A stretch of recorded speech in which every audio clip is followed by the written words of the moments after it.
Hello students, welcome back to my channel Quick Study. This is Naz and today we will study a lesson of class 10th first flight book. This is chapter number 3, two stories about flying. And here we will going to study the part 2 of this chapter, The Black Aeroplane, written by Frederick Forsyth. First of all, I will give you the introduction of this story. तो ये जो story है, ये story एक pilot के बारे में है जो अपना खुद का डकोटा एरोप्लेन उड़ा रहा है जिसका कोड है DS-088 और सडनली वो एक स्टॉर्म मीन्स एक तूफ़ान में फंस जाता है जो काले रंग का स्टॉर्म है और ये तूफ़ान चारों तरफ से इस एरोप्लेन को घेर लेती है और इसके सारे सिग्नल्स बंद हो जाते हैं, सारे इंस्ट्रूमेंट्स जो है वो ख़राब हो जाते हैं। अब उसे कुछ भी नहीं पता चलता कि उसे कहाँ जाना चाहिए। वो पूरी तरह से उस स्टॉर्म में, इस तूफ़ान में फंस जाता है और तभी एक मिस्टीरियस सा एरोप्लेन आता है और उसका जो पायलट होता है वो उसकी मदद करता है और उसे इस स्टॉर्म से बाहर निकालने में कामयाब करता है। लेकिन बाद में इस पायलट को ये पता नहीं चलता है कि वो स्ट्रेंज एरोप्लेन, वो अनदर एरोप्लेन जो था वो कहाँ से आया था और वो कहाँ चला गया और उसे इसका कोई रिकॉर्ड भी नहीं मिलता है। तो ये जो है ये एक मिस्टीरियस प्लेन है जो इसकी मदद करता है। Clear? So let us begin the mysterious story. The moon was coming up in the east. पूर्व दिशा से चांद निकल रहा था, ईस्ट से। Means it was the time of evening, evening का समय था और रात होने ही वाली थी। बिहाइंड मी, मेरे पीछे, मतलब राइटर के पीछे पूर्व दिशा से चांद निकल रहा था। मीन्स वो किस डायरेक्शन में जा रहा था? He was travelling towards western direction, वो वेस्ट की तरफ, पश्चिम की तरफ जा रहा था। And stars were shining in the clear sky above me, और तारे जो है ठीक उसके ऊपर शाइन कर रहे थे, चमक रहे थे। And the sky was so clear, और आसमान बिल्कुल साफ था। There was not a cloud in the sky, और आसमान में एक भी बादल नहीं था, कोई बादल नहीं था। Means the weather was too good, जो मौसम था वो काफ़ी अच्छा था। And it was a good situation for him to fly, और ये सिचुएशन जो था वो राइटर के लिए बहुत ही अच्छा था अपने डकोटा एरोप्लेन को उड़ाने के लिए। I was happy to be alone high up above the sleeping countryside. And then he says, वो कहते हैं कि मैं बहुत खुश था उस सोते हुए देहाती क्षेत्र के ऊपर से अपने डकोटा एरोप्लेन को उड़ाते हुए। वह बड़े ही आराम से अपने प्लेन को उड़ा रहा था। Then he says, I was flying my old Dakota aeroplane over France back to England. So writer कहते हैं कि वह अपने पुराने डकोटा एरोप्लेन को फ्रांस से क्रॉस करता हुआ इंग्लैंड की ओर जा रहा था। Means he was going to England, वह इंग्लैंड जा रहा था। I was dreaming of my holiday and looking forward to being with my family, और वह अपने डकोटा एरोप्लेन को उड़ाते हुए अपनी फैमिली के साथ छुट्टी बिताने, उनके साथ कुछ टाइम स्पेंड्स करने के सपने देख रहा था। Then I looked at my watch, फिर उसने अपने घड़ी की ओर देखा। 1:30 इन द मॉर्निंग, सुबह के 1:30 बज रहे थे। मीन्स 1 AM हो रहा था। I should call Paris control soon, I thought. So जैसे ही राइटर जो है वो फ्रांस क्रॉस कर रहा था तो उसने सोचा कि उसे पेरिस नियंत्रण कक्ष मीन्स पेरिस कंट्रोल रूम में जल्दी ही बात कर लेनी चाहिए कि मैं पेरिस पार कर रहा हूँ। As I look down past the nose of the aeroplane, I saw the lights of a big city in front of me. और जैसे ही वह एरोप्लेन्स की नोज से मीन्स सामने से जो है नीचे की ओर देखता है, उसने अपने नीचे एक बड़े शहर जो रोशनी से जगमगा रही थी, शाइन कर रही थी, उसे देखा। I switched on the radio and said, फिर उसने रेडियो ऑन किया, रेडियो का स्विच जो था वो ऑन किया। एंड सेड, और बोला, Paris Control, Dakota DS088 here. Can you hear me? I am on my way to England. Over. To what writer says? Paris Control, Dakota DS088 है. क्या तुम मुझे सुन सकते हो? मैं इंग्लैंड के रास्ते पर हूँ. Over. So over here, over जो है मैसेज के एंड में ये सिग्निफाई और ये बताने के लिए है कि अब मेरी बात जो है कंप्लीट हो चुकी है, अब आप बोल सकते हैं. Now the voice from the radio answered me immediately. अब जल्दी पेरिस कंट्रोल रूम से जवाब आता है. DS088, I can hear you. You out to turn 12 degrees west now. DS088 over. तो क्या जवाब आता है कि DS088, हाँ हम तुम्हें सुन सकते हैं. तुम्हें अभी के अभी 12 डिग्री वेस्ट टर्न करना होगा अपनी डकोटा एरोप्लेन को. Over. I check the map and the compass. So यहाँ पे कंपास क्या है? तो जब भी कोई पायलट प्लेन चलाता है दे यूज़ ए कंपास जो उसे डायरेक्शन बताती है. तो कंपास से ही उसे पता चल जाएगा कि 12 डिग्री मुड़ने के लिए, वेस्ट की तरफ मुड़ने के लिए उसे अपने प्लेन को कैसे घुमाना है. तो जैसा कि राइटर को पेरिस से इंग्लैंड की ओर जाना था, so he checked his map. उसने अपना मैप चेक किया. Then he checked his compass, compass check किया. And then switched over to my second and last fuel tank. और उसने अपना आखिरी और लास्ट फ्यूल टैंक जो है उसको ऑन कर दिया. मीन्स जो प्लेन था उसमें फ्यूल भी अब लगभग ख़त्म ही होने वाला था और वो सेकेंड और लास्ट फ्यूल टैंक था. And turn the Dakota 12 degrees west towards England. और उसने अपने डकोटा को 12 डिग्री वेस्ट की ओर मोड़ दिया. I will be in time for breakfast I thought. उसने सोचा कि वह इंग्लैंड टाइम पर पहुंच जाएगा फॉर ब्रेकफास्ट, एक अच्छे से नाश्ते के लिए. A good big English breakfast, एक बहुत ही बेहतरीन इंग्लिश डिश होंगे जिसमें एक अच्छी ब्रेकफास्ट होगी. एवरीथिंग वॉज गोइंग गुड, सब कुछ बहुत अच्छा जा रहा था. And it was an easy flight, और उसकी फ़्लाइट बहुत ही आराम से चल रही थी. Paris was about 150 kilometres behind me. Paris जो है लगभग 150 किलोमीटर पीछे रह गया था. When I saw the clouds, जब पायलट ने क्लाउड्स देखे, बादल देखे. स्टॉर्म क्लाउड्स, तूफ़ानी बादल, आंधी के बादल. दे वेर ह्यूज, और ये बादल जो थे वे बहुत बड़े बड़े और घने थे. They look like black mountains standing in front of me across the sky. और वो बादल को देखकर ऐसा लग रहा था जैसे सामने कोई काले रंग के पहाड़ खड़े हो. I knew I could not fly up and over them. Pilot ने यह रियलाइज़ किया कि वह इन क्लाउड्स के बीच से नहीं जा सकता. वो ऊपर की डायरेक्शन में भी जाकर वहाँ से क्रॉस नहीं कर सकता था, और वो उनके गोल घूम के भी नहीं जा सकता था. वह किसी भी तरह से इस तूफ़ानी काले बादल को पार नहीं कर सकता था. उसके पास अब कोई रास्ता नहीं था. And I did not have enough fuel to fly around them to the north और साउथ. और ना ही उसके पास इतना फ्यूल था, इतना ईंधन था कि वह जहाज़ को उत्तर या दक्षिण की ओर उड़ा ले जाता. I ought to go back to Paris I thought.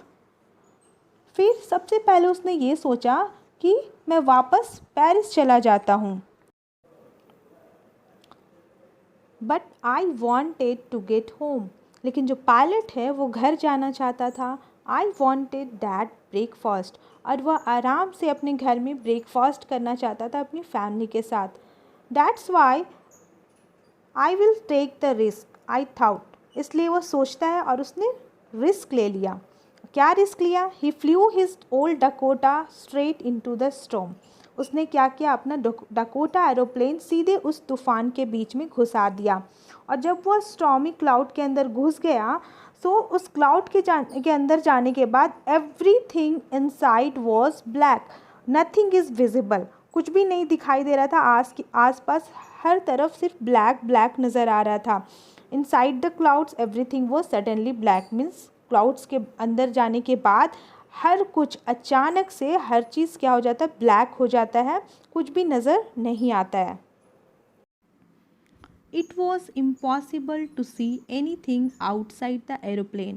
Aeroplane के बाहर कुछ भी देख पाना असंभव था, बिल्कुल इम्पॉसिबल था, because everything was black outside, क्योंकि बाहर जो है चारों तरफ क्या दिखाई दे रहा था, सिर्फ ब्लैक नज़र आ रहा था। The old aeroplane jumped and twisted in the air. जो पुराना डकोटा एरोप्लेन था वो उस तेज स्टॉर्मी क्लाउड में जब घुस जाता है, उसके अंदर चला जाता है, तो एरोप्लेन जंप करने लगता है, उछलने लगता है एंड ट्विस्ट करता है एयर में, हवा में वो इधर उधर होने लगता है, मुड़ने लगता है। आई लुक्ड एट द कंपास। फिर मैंने कंपास देखा, मैग्नेटिक कंपास जो उसे डायरेक्शन बताता था। I could not believe my eyes. The compass was turning round and round and round. उसे अपनी आँखों पर बिल्कुल भी भरोसा नहीं हो रहा था कि उसका कंपास जो है वो गोल गोल घूम रहा था। It was dead. अब वह चलना बंद हो गया था। It would not work. अब वो काम भी नहीं कर रहा था। मीन्स इतना बड़ा तूफान था कि जो कंपास था वो ये आइडेंटिफाई नहीं कर पा रहा था कि वो किस डायरेक्शन में जा रहे हैं। तो मैग्नेटिक कंपास भी जो वर्क करना वो बंद कर चुका था। The other instruments were suddenly dead too. अब बाकी के जितने भी इंस्ट्रूमेंट्स हैं, जितने भी इक्विपमेंट्स होते हैं, यंत्र होते हैं, वो सभी क्या हो गई थी, काम करना अचानक से बंद कर चुकी थी। I tried the radio. फिर पायलट ने रेडियो ट्राई किया जिससे वह पेरिस कंट्रोल में बात कर रहा था। Paris control, can you hear me? And what he says, वो कहता है कि पेरिस कंट्रोल, क्या तुम मुझे सुन सकते हो? There was no answer. लेकिन उस रेडियो से कुछ भी आवाज़ नहीं आता है, कोई जवाब नहीं आता है। The radio was dead too. अब रेडियो भी काम करना बंद कर चुका था। I had no radio no compass. अब उसके सारे इक्विपमेंट्स जो है वो फेल हो रहे थे and radio is not working, compass is not working and he has less fuel also. अब ना तो रेडियो काम कर रही थी, ना कंपास काम कर रही थी, ना तो उसके पास इतना फ्यूल था, इतना ईंधन था कि वो क्या कर सके, कुछ देर और उड़ सके। And I could not see where I was. और ना ही उसे ये पता था कि वो कहाँ है। सो अब इस पायलट ने जो है गलत डिसीजन ले लिया था, जो कि वो इस स्टॉर्म में घुस गया था और उसका सारा इक्विपमेंट्स फेल हो गया था। I was lost in the storm. वो इस स्टॉर्म में, उस तूफ़ानी बादल में खो जाता है। Then in the black clouds quite near me I saw another aeroplane. लेकिन अचानक से सडनली क्या होता है, एक अनदर एरोप्लेन उसके पास आ जाता है जो उसके काफ़ी करीब था। It had no lights on it wings but I could see it flying next to me through the storm. जो अनदर एरोप्लेन था उसके विंग्स के ऊपर कोई लाइट्स नहीं थे, उस एरोप्लेन में कोई लाइट्स नहीं था, लेकिन ये जो प्लेन था वो बिल्कुल जो हमारे राइटर है उसके प्लेन के साथ ही उड़ रहा था और पायलट उसे देख सकता था। आई could see the pilots face turn towards me. फिर उसने क्या किया, उसने उस जो अनदर एरोप्लेन है उसके पायलट का फेस देखा जो उसके तरफ मुड़ा हुआ था। I was very glad to see the another person. उस मुश्किल में, उस तूफ़ानी बादल में किसी दूसरे इंसान को देखकर, किसी दूसरे पर्सन को देखकर जो राइटर है, जो पायलट है हमारा, वो बहुत ही ज़्यादा खुश हो जाता है। ग्लैड मीन्स होता है खुश हो जाना। And he lifted one hand and waived. और जो अनदर एरोप्लेन का जो पायलट होता है वो उसे क्या करता है, एक हाथ दिखाता है और वेव करता है, हाथ हिला के उसे इशारा करता है। तो यहाँ से स्टोरी जो है वो थोड़ा और इंटरेस्टिंग हो जाता है और यही वो मिस्टीरियस एरोप्लेन है जिसके बारे में इस स्टोरी में बताया गया था। सो द मिस्टीरियस एरोप्लेन जो है वो बोलता है फॉलो मी, मेरा पीछा करो, मेरा पीछा करो। He knows that I am lost, I thought. तो पायलट ने सोचा कि शायद ये मिस्टीरियस एरोप्लेन जानता होगा कि मैं खो चुका हूँ, and he is trying to help me. अब वह मेरी मदद कर रहा था, मेरी मदद करने के लिए यहाँ आया था। He turned his aeroplane slowly to the north in front of my Dakota. तो उस अनदर एरोप्लेन ने अपने एरोप्लेन को डकोटा एरोप्लेन के ठीक सामने नॉर्थ की तरफ, उत्तर की तरफ कर लिया, so that it would be easier for me to follow him, ताकि मैं आसानी से उसका पीछा कर सकूं। I was very happy to go behind the strange aeroplane like an obedient child. और जो पायलट है वो एक आज्ञाकारी ओबीडियंट चाइल्ड की तरह उस स्ट्रेंज एरोप्लेन के पीछे जो है जाकर काफ़ी खुश थे। I was starting to feel frightened again. Frightened means होता है डर जाना। तो जैसे ही पायलट को ये पता चलता है कि अब वो 5 से 10 मिनट ही उड़ सकता है क्योंकि उसके फ्यूल्स ख़त्म हो चुके हैं, तो वह उसे डर सा महसूस होने लगता है, वह डर जाता है। But then he started to go down and I followed through the storm. लेकिन वह उस अजनबी एरोप्लेन, उस स्ट्रेंज एरोप्लेन के पीछा करते करते वह नीचे की ओर जाने लगा था, और फिर वह उस आंधी में उसे फॉलो करता रहा। सडनली एंड अचानक क्या होता है, I came out of the clouds, वह उस बादल से बाहर निकल जाता है, and saw 2 long straight lines of lights in front of me, और अपने सामने जो है 2 रोशनी की लंबी रेखाएं देखता है, मीन्स 2 लाइन्स देखता है जिसमें बहुत सारे लाइट्स लगे थे, वो उसे दिखाई देता है।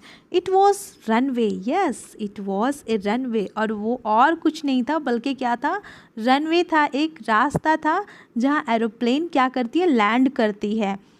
एन एयरपोर्ट, वह एक हवाई अड्डा था। I was safe now, the pilot was happy, वो खुश था कि वह बिल्कुल सुरक्षित है। I turn to look for my friend, वह पीछे पलटता है अपने उस फ्रेंड को देखने के लिए इन द ब्लैक एरोप्लेन, जो उस काले एरोप्लेन में, उस ब्लैक एरोप्लेन में था जिसने उसकी मदद की। But the sky was empty, लेकिन जब वो पीछे पलटता है तो आसमान बिल्कुल साफ था। देयर वॉज नथिंग देयर, और वहाँ कुछ भी नहीं था, nothing. The black aeroplane was gone, और वह जो ब्लैक एरोप्लेन था वो जा चुका था। आई could not see it anywhere, और फिर मैंने कभी उसे कहीं भी नहीं देखा। आई कुड नॉट सी, वो उसे दिख ही नहीं पाया, वो कहीं नहीं देख पाया उसे। आई लैंडेड, मैंने अपनी एरोप्लेन लैंड की, मीन्स उतारा, and was not sorry to walk away from the old Dakota near the control tower. और जब वो अपने ओल्ड डकोटा से कंट्रोल टावर की तरफ जा रहा था तो वह बिल्कुल भी दुखी नहीं था। ही वॉज हैप्पी कि वो सेफ था, सुरक्षित था। आई वेंट, मैं गया, and ask a woman in the control centre, मैं गया और जो कंट्रोल सेंटर में जो महिला थी, जो वुमन बैठी हुई थी, उससे मैंने पूछा वेयर आई वॉज, मैं कहाँ था, and who was the other pilot was, और जो दूसरा पायलट था वो कौन था। आई वॉन्टेड टू से थैंक यू, मैं उसे थैंक यू कहना चाहता हूँ जिसने मेरी इतनी मदद की उस तूफ़ानी स्टॉर्म से बाहर निकलने में। She looked at me very strangely, वह महिला, वो जो वुमन थी, वो उसे बहुत ही अजीब तरीके से देख रही थी। एंड देन लाफ्ड, और फिर वो ज़ोर ज़ोर से हंसने लगती है, बहुत हंसती है, वो बहुत ज़्यादा हंसती है। अनदर एरोप्लेन, वो कहती दूसरा aeroplane, up there in this storm, इस आंधी में दूसरा एरोप्लेन इस आंधी में था। No other aeroplanes were flying tonight, अब वो बोलती है कि कोई दूसरे जहाज़ जो है आज रात नहीं उड़े थे। Yours was the only one I could C on the radar, केवल मैंने आपका ही एरोप्लेन रडार पर देखा था जो कि उड़ रहा था। रडार क्या होता है? Radar is a such a mechanism which is use to detect any flying aeroplane, helicopter which pass through a particular area. Means radar एक ऐसा यंत्र है जिसकी सहायता से आसमान में आने जाने वाले जितने भी एरोप्लेन्स, हेलीकॉप्टर्स होते हैं, उसकी दिशा, उसकी दूरी, उसकी स्थिति, ये सब चीज़ की जानकारी जो है रडार के थ्रू मिलती है। So the question was that who helped me to arrive there safely without a compass or a radio or without any more fuel in my tanks। तो क्वेश्चन क्या है? क्वेश्चन ये है कि ना तो मेरे पास कंपास था, मेरे compass is not working, my radio is not working, मेरे पास इतना फ्यूल्स नहीं था। फिर किसने मेरी मदद की सेफली लैंड करने में, और मुझे इस तूफ़ानी बादल से बाहर किसने निकाला आखिर? Who was the pilot on the strange black aeroplane. और उस ब्लैक एरोप्लेन में, उस अजनबी ब्लैक एरोप्लेन में जो पायलट था वो कौन था? And who flying in the storm, और जो मेरे साथ स्टॉर्म में, उस तूफ़ानी बादल में उड़ रहा था मेरे साथ विदाउट लाइट्स, जिसके लाइट्स भी नहीं थे। हु वॉज दैट, वो कौन था आखिर? So the story is very mysterious. ये स्टोरी पूरी तरह से मिस्टीरियस है, रहस्यमय है। वो स्ट्रेंज एरोप्लेन कौन था ये किसी को भी नहीं पता। तो ये स्टोरी यहाँ पे ख़त्म होता है। And what is your thought about this story? Who was the pilot on the strange black aeroplane? कौन था वो पायलट उस स्ट्रेंज ब्लैक एरोप्लेन में? क्या वाकई में कोई अनदर एरोप्लेन था जिसने जो पायलट है उसकी हेल्प की थी?